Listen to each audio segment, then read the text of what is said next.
guys, welcome back, and welcome back to HD Whitney. So I am so sorry that the last few videos of mine have been lower quality. Some of y'all don't really mind. It was something that I sort of, took pride in. Once I hit 10,000 subscribers, my husband was like, why don't you up the production quality of your videos? And I was like, you're right.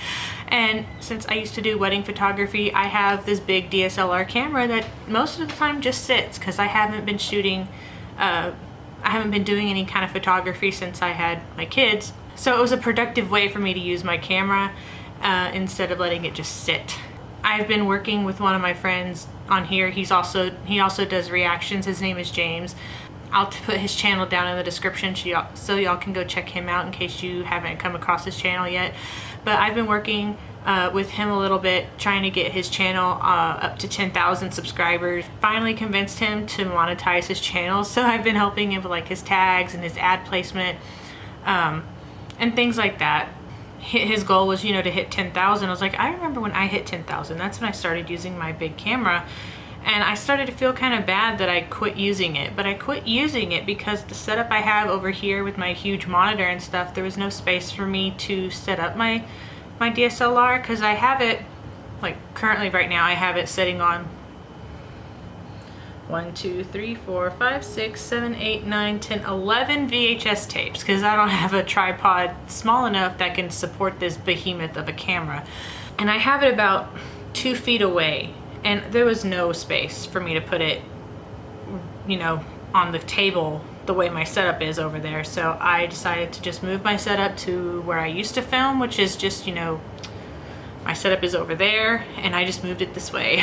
This is where I used to do all my videos.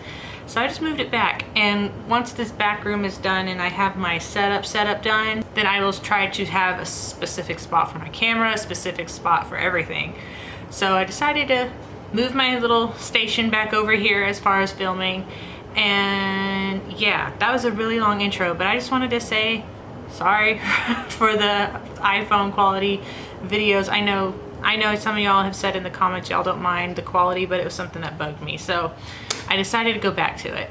This video is me reacting to Dimash. I had not reacted to him in a few months, and I have had this one on my to-do list for quite a while. So we are going to be reacting to him singing Love Is Like a Dream. When I saw the title, Love Is Like a Dream, I thought he was covering the song from Cars. But then I was like, no, that's Life Could Be a Dream. I was just trying to picture Dimash up there singing a song that is supposed to be reminiscent of like the 40s and 50s, and I was just like, what? No. But anyway, it's called Love Is Like a Dream. Don't know anything about it, but we're just gonna jump into the video right now. Dimash Kudaibergen.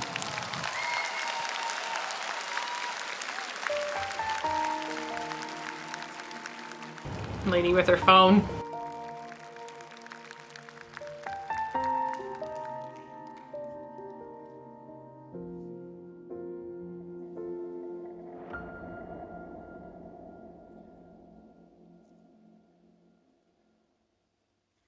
Dramatic pause.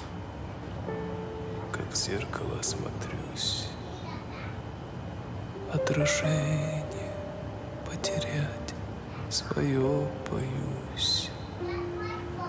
Не хочу, чтоб я лишь гостем был в сумраке ночей и в судьбе твоей.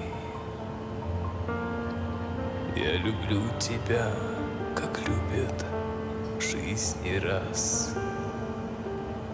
Словно солнце в мире не было до нас.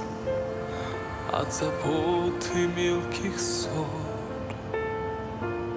я тебя увел, и ключи от счастья для тебя нашел, для тебя нашел.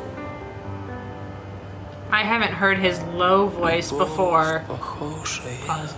I haven't heard his low voice before, like for this long. I know that he has a huge range. That's like, duh. But I haven't heard him sing this low for this long, and Ooh, sir, I love it.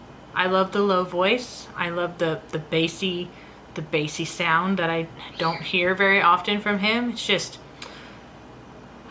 super fantastic. That's Igor on piano, right? Is that how you say his name, Igor?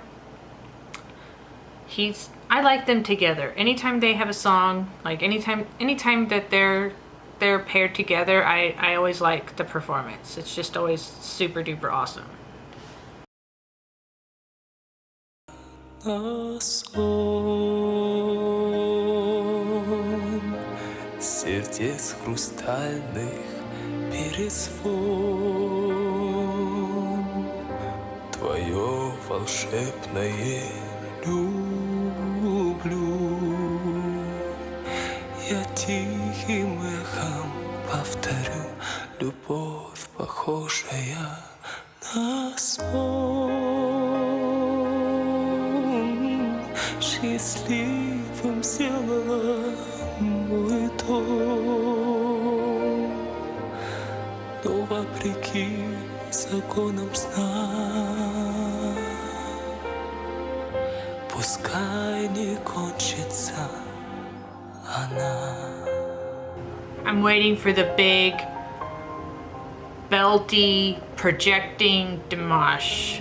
Like, I feel like it's coming, but this is such a long process. Я прощаю одиночество и грусть.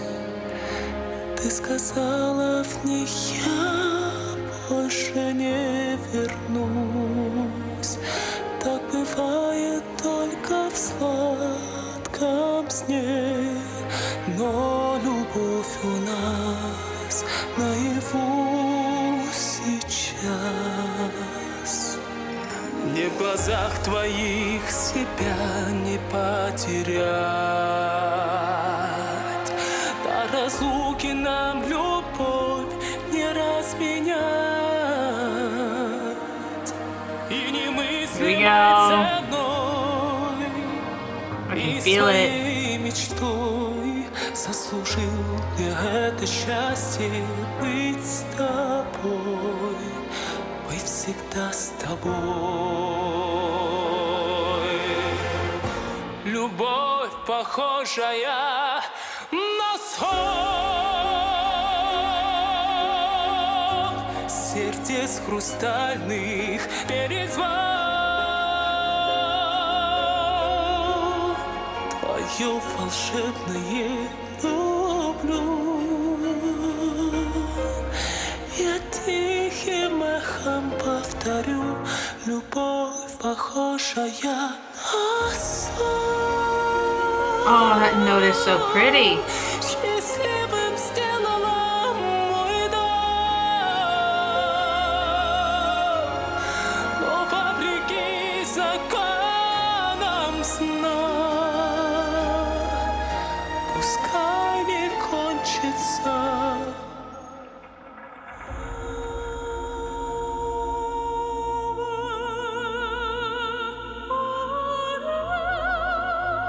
I love when he does the little operatic notes. It sounds so pretty.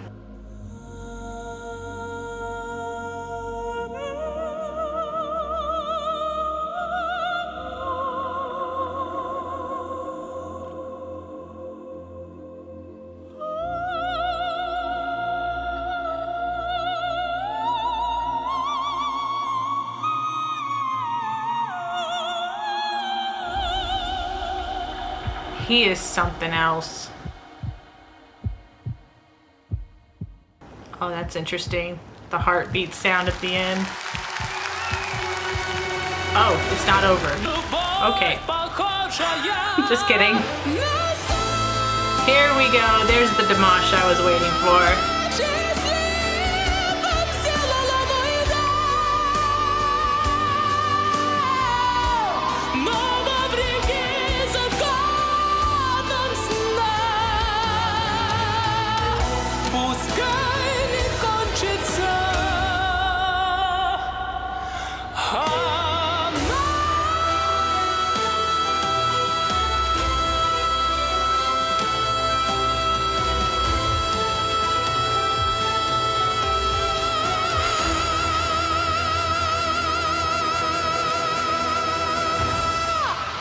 sir.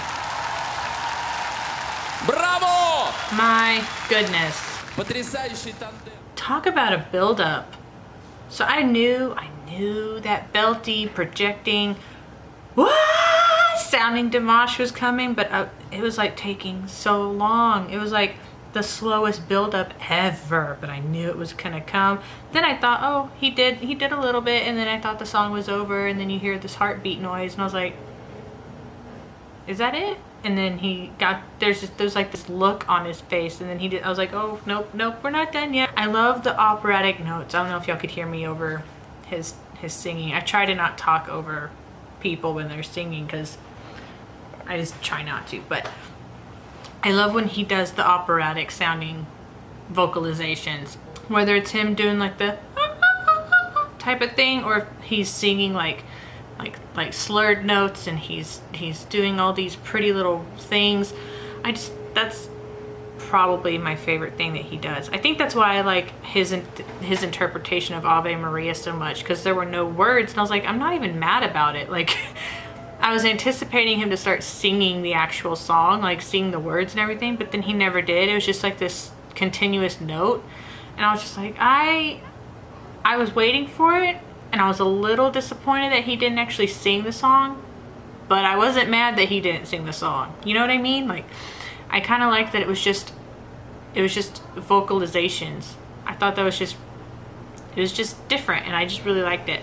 But this was wonderful.